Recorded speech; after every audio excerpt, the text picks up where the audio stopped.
Hello friends, स्वागत है आपका एक और नए वीडियो में। दोस्तों, आज का वीडियो आपके लिए बहुत ही इंपॉर्टेंट होने वाला है, क्योंकि दोस्तों आज के वीडियो में हम आपके लिए एमपी बोर्ड त्रैमासिक परीक्षा कक्षा 10वीं हिंदी के पेपर का फुल सॉल्यूशन लेकर आ चुके हैं। दोस्तों, इसमें आपका समय 3 घंटे का रहने वाला है। पूर्णांक आपका होगा 75 नंबर का। दोस्तों, वीडियो को स्टार्ट करने से पहले अगर आपने अभी तक हमारे चैनल को सब्सक्राइब नहीं किया है तो आप जल्दी से चैनल को सब्सक्राइब कर लें और बेल आइकन को भी प्रेस कर लें, जिससे आपको हमारे आने वाले लेटेस्ट वीडियो की नोटिफिकेशन सबसे पहले मिल सके।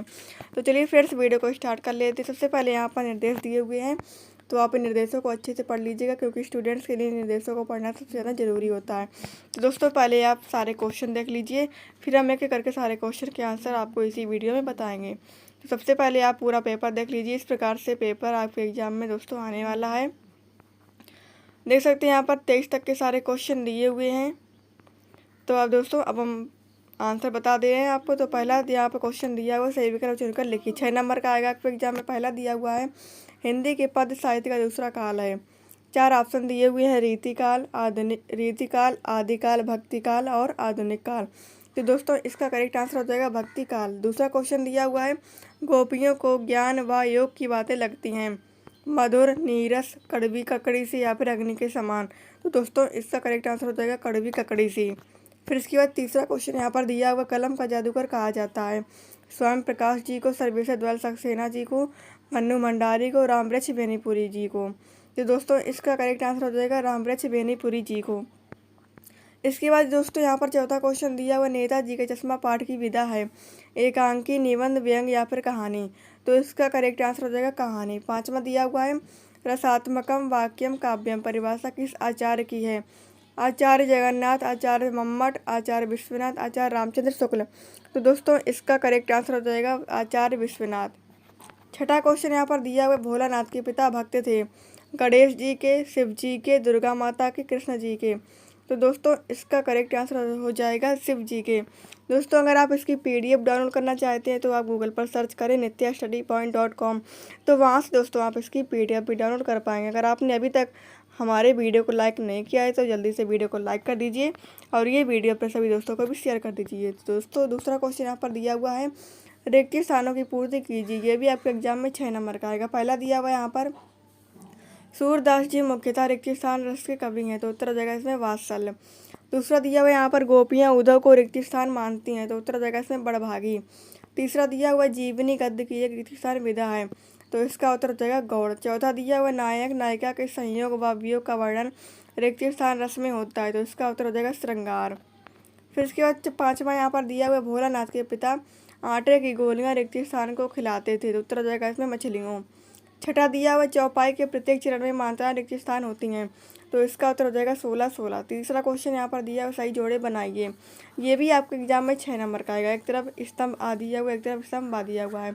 तो आत्मकथन का हो जाएगा मिलान जयशंकर प्रसाद से। 3 वर्णों का मेल हो जाएगा गढ़। एकमात्र सहारा के लिए मुहावरा है, तो इसका हो जाएगा अंधे की लाठी। अलंकार का हो जाएगा आभूषण। कैप्टन चश्मे वाला का हो जाएगा प्रतिभा पर चश्मा। सोना साना साना हाथ जोड़ी, तो इसका हो जाएगा यात्रा वृतांत। चौथा क्वेश्चन दिया हुआ, एक वाक्य में उत्तर दीजिए। एक शब्द या फिर एक वाक्य में उत्तर दीजिए। तो पहला यहाँ पर दिया हुआ, श्री कृष्ण का योग संदेश गोपियों के लिए कौन लेकर आया था। तो उत्तर जगह इसमें उद्धव। दूसरा दिया हुआ, सूर सारावली के कवि का क्या नाम है। तो उत्तर जगह इसमें सूरदास। तीसरा दिया हुआ, नेताजी की मूर्ति किससे बनी थी। दोस्तों, इसका आंसर आपको स्वयं कर लेना है। चौथा यहाँ पर दिया हुआ, हिंदी गद्य की सर्वाधिक लोकप्रिय विधा कौन सी है। तो उत्तर जगह इसमें कहानी। पांचवा दिया हुआ, प्रतिदिन में कौन सी समास है। तो उत्तर जगह इसका अव्ययी भाव समास। छठा दिया हुआ है, विपदा के समय भोलानाथ किसकी शरण में जाता था। उत्तर जगह माँ की शरण में।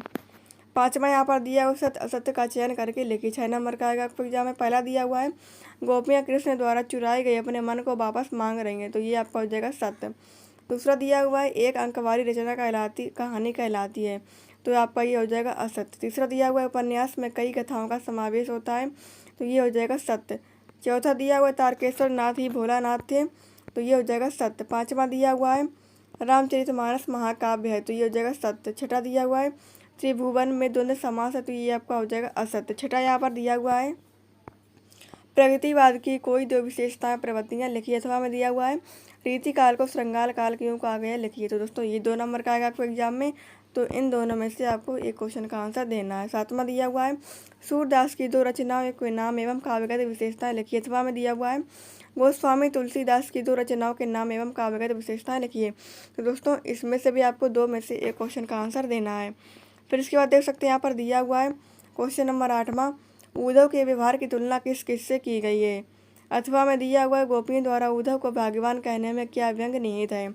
9वां दिया हुआ है परशुराम के क्रोध करने पर लक्ष्मण ने धनुष के टूट जाने के लिए कौन कौन से तर्क दिए। 8वां में दिया हुआ है लक्ष्मण ने वीर योद्धा की क्या क्या विशेषताएं बताई हैं।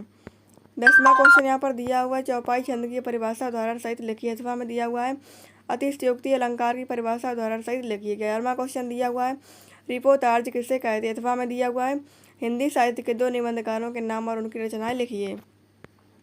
12वां क्वेश्चन यहाँ पर दिया हुआ है आत्मकथा और जीवनी में 2 अंतर लिखिए। 8वां में दिया हुआ है कहानी और उपन्यास में 2 अंतर लिखिए। 13वां क्वेश्चन यहाँ पर दिया हुआ है मन्नू भंडारी की भाषा शैली एवं 2 रचनाओं के नाम लिखिए। 8वां में दिया हुआ है स्वयं प्रकाश की भाषा शैली एवं 2 रचनाओं के नाम लिखिए। 14वां क्वेश्चन यहाँ पर दिया हुआ है भगत की पुत्र वधु उन्हें अकेला क्यों नहीं छोड़ना चाहती थी। 8वां में दिया हुआ है सेनानी ना होते हुए भी चश्मे वाले को लोग कैप्टन क्यों कहते हैं। दोस्तों सारे क्वेश्चन में 2-2 क्वेश्चन दिए हुए, तो 2-2 क्वेश्चन में से आपको एक एक क्वेश्चन के आंसर देने हैं। दोस्तों अगर आप इसकी PDF डाउनलोड करना चाहते हैं तो आप गूगल पर सर्च करें nityastudypoint.com, तो वहाँ से दोस्तों आप इसकी PDF भी डाउनलोड कर पाएंगे। अगर आपने अभी तक वीडियो को लाइक नहीं किया जल्दी से वीडियो को लाइक भी कर दीजिए और ये वीडियो अपने सभी दोस्तों को भी शेयर कर दीजिए। 15वां क्वेश्चन यहाँ पर दिया हुआ है अर्थ के आधार पर वाक्य के भेद लिखिए। 8वां में दिया हुआ है संधि किसे कहते हैं, संधि के भेद लिखिए। 16वां क्वेश्चन यहाँ पर दिया हुआ है निम्नलिखित वाक्यों को निर्देशानुसार परिवर्तित कीजिए। तो दिया हुआ यहाँ पर पहला मैं कल भोपाल जाऊंगी प्रश्नवाचक बनाना है। दूसरा दिया हुआ है आपका विद्यालय है तो इसको निषेधवाचक बनाना है। 8वां में दिया हुआ निम्नलिखित मुहावरों के अर्थ सहित वाक्य बनाकर लिखिए। आँख का तारा होना, आग में घी डालना। 17वां क्वेश्चन यहाँ पर दिया हुआ है माता का आंचल शीर्षक की उपयुक्तता बताइए। 8वां में दिया हुआ है बच्चे माता पिता के प्रति अपने प्रेम को कैसे अभिव्यक्त करते हैं। 18वां क्वेश्चन देख सकते हैं यहाँ पर दिया हुआ निम्नलिखित पद्यांश की संदर्भ प्रसंग सहित भावार्थ लिखिए।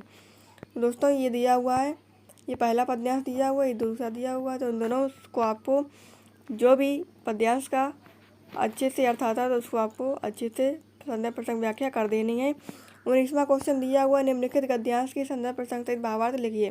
तो पहला गद्यांश ये दिया है, दूसरा ये दिया है, तो इन दोनों में से आपको जो भी गद्यांश को अच्छे से आता है उसको आपको संदर्भ प्रसंग सहित भावार्थ लिख देना है। 20वां क्वेश्चन यहाँ पर दिया हुआ निम्नलिखित विषयों पर अनुच्छेद लिखिए। मेरे जीवन का लक्ष्य अथवा विज्ञापन लेखन से क्या आशय है। 21वां क्वेश्चन यहाँ पर दिया हुआ निम्नलिखित अपठित काव्यांश को पढ़कर पूछे गए प्रश्नों के उत्तर लिखिए। दोस्तों ये काव्यांश दिया हुआ इसको आपको अच्छे से पढ़ लेना है, तो इस क्वेश्चन के आंसर आपको इसी पद्यांश से मिल जाएंगे, तो इसलिए आपको पद्यांश को अच्छे से पढ़ लेना है। अथवा में दिया हुआ है ये दोस्तों गद्यांश दिया है उसको आपको अच्छे से पढ़ लेना है। तो प्रश्न यहाँ पर दिए हुए नीचे इन सारे प्रश्नों के आंसर आपको इसी गद्यांश से देखने को मिल जाएंगे। 22वां क्वेश्चन यहाँ पर दिया हुआ है विद्यालय के प्राचार्य को शाला शुल्क से मुक्ति हेतु आवेदन पत्र लिखिए। अथवा में दिया हुआ है परीक्षा में प्रथम स्थान प्राप्त करने पर अपने मित्र को एक बधाई पत्र लिखिए। 23वां क्वेश्चन दिया हुआ निम्नलिखित विषयों पर रूपरेखा सही निबंध लिखिए। 4 नंबर का आएगा आपके एग्जाम में शिक्षा के क्षेत्र में इंटरनेट की उपयोगिता, विद्यार्थी जीवन में खेलों का महत्व, शिक्षित बेरोजगारी कारण एवं समाधान, दैनिक जीवन पर महंगाई का असर। दोस्तों वीडियो पसंद आए तो वीडियो को लाइक कर लें। चैनल पर पहली बार विजिट कर रहे हैं तो चैनल को सब्सक्राइब कर लें, बेल आइकन को भी प्रेस कर लें, जिससे आपको हमारे आने वाले लेटेस्ट वीडियो की नोटिफिकेशन सबसे पहले मिल सके। वीडियो में आने तक बने रहने के लिए बहुत बहुत धन्यवाद। Thanks for watching video.